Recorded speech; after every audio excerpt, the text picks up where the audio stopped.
ఎక్కడ ఉండడానికి ఇష్టపడుతుంది, ఎక్కడ మొలవడానికి ఇష్టపడుతుంది అంటే గోడ లోపల.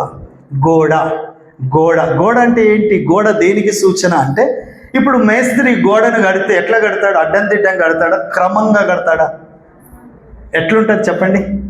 ఒక ఇటుకే ఒక ఇటుకే ఒక ఇటుకే ఒక ఇటుకే చక్కగా అమర్చి ఒక క్రమబద్ధీకరణ చేసి దానికి అవసరమైతే గుండు వేసి ఒక క్రమముగా కట్టబడుతుంది.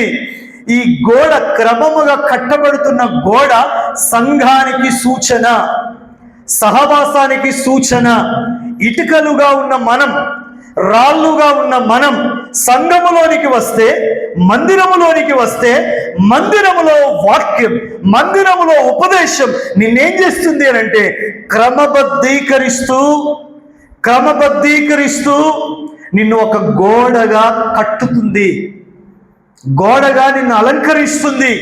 అంటే ఇప్పుడు ఈ ఇస్సోపు గోడలో పుట్టాలనుకుంటుంది అని అంటే ఎక్కడ ఉండాలనుకుంటుంది అన్నట్టు? సంఘములో. అంతే కదండి? గోడ దేనికి సూచన? గట్టిగా చెప్పండి. సంఘానికి, సహవాసానికి సూచన. ఆ గోడలో ఉన్న ఇటుకలు ఎవరికి సూచన?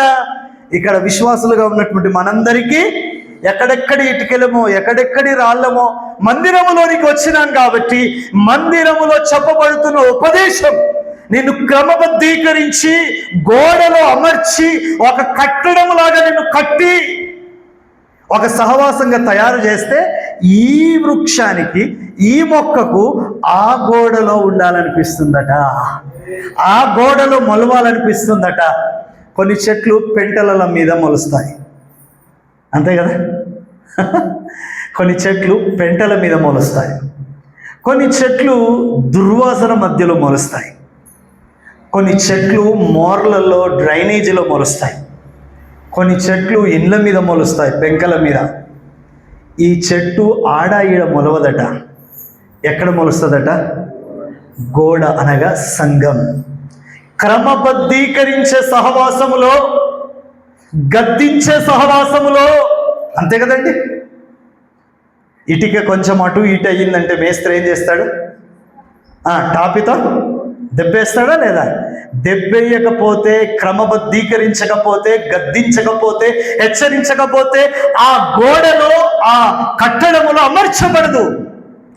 అమర్చబడు నిమిత్తము నిన్నేం చేస్తాడంటే, ప్రియులారా, ఆ గద్దించి కట్టబడుతున్న గోడలో ఈ మొక్క మొలవాలనుకుంటుంది, ఈ మొక్క ఉండాలనుకుంటుంది. ఎప్పుడైనా నీకు ఇట్లా అనిపించిందా? నేను పోయిన ఆదివారం అనుకుంటా ఈ రకంగా మిమ్మల్ని ప్రశ్నించాను. ఎప్పుడైనా మీకు ఇలాగ అనిపించిందా? ఎందుకు నేను ఈ సంఘంలోకి వచ్చినా? నేను ఎందుకు ఈ దేవుణ్ణి నమ్ముకున్నా? నేను ఎందుకు బాప్టిజం తీసుకున్నా? అసలు ఈ సంఘంలో అసలు ఎందుకని నేను ఇరుక్కపోయినా అనిపించిందా ఎప్పుడన్నా మీకు అట్లా? స్తోత్రం. హల్లెలూయా, హల్లెలూయా. వాక్యంలో గద్దింపు, వాక్యంలో హెచ్చరిక, వాక్యము నిన్ను నొచ్చుకునేటట్లు చెయ్యకపోతే, హలో వినండి, వాక్యం చెప్పినప్పుడు ఆ వాక్యం నిన్ను నొచ్చుకునేటట్లు చెయ్యకపోతే, నిన్ను గద్దించకపోతే అది దేవుని దగ్గర నుండి వచ్చిన సందేశము కాదు. స్తోత్రం చెప్పండి. అంటే దేవుని దగ్గర నుండి వచ్చే సందేశం ఎట్లుంటుంది అన్నట్టు? నొప్పిస్తుంది, తరువాత ఒప్పిస్తుంది, తరువాత మెప్పిస్తుంది. స్తోత్రం. మెట్టుకు నిన్ను క్రమబద్ధీకరించి ఆ కట్టడములో నిన్ను నిలబెడుతుంది, ఆ కట్టడములో నిన్ను అమర్స్తుంది. అది చూసిన హిస్సోపు మొక్కకు ఆ కట్టడములో, ఆ క్రమబద్ధీకరణలో, ఆ సిస్టమాటిక్లో నేను ఉండాలని కోరుకుంటుందట. స్తోత్రం. హల్లెలూయా. ఎంతమంది ఉన్నారండి ఇట్లా కోరుకునే వాళ్ళు? నాకు చెక్ చేసే వాళ్ళు వద్దు, నన్ను సరి చేసే వాళ్ళు వద్దు, నన్ను క్రమబద్ధీకరించే వాళ్ళు వద్దు అనుకుని స్వేచ్ఛను కోరుకునే ఈ దినాల్లో ఉంటున్నాం. కానీ వాక్యం చెబుతుంది నీకంటూ ఒక సంఘం అవసరం, నీకంటూ ఒక సహవాసం అవసరం. ఈ హిస్సోపు ఆ మొక్క ఆ గోడలో పుట్టడానికి ఇష్టపడ్డట్టే 24 గంటలు సంఘములో సహవాసంలో ఉండడానికి నీవు ఇష్టపడాలి.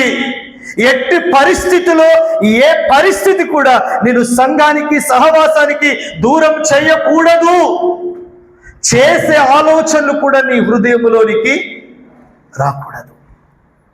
వేరుండగోరువాడు చెప్పండి స్వేచ్ఛానుసారి.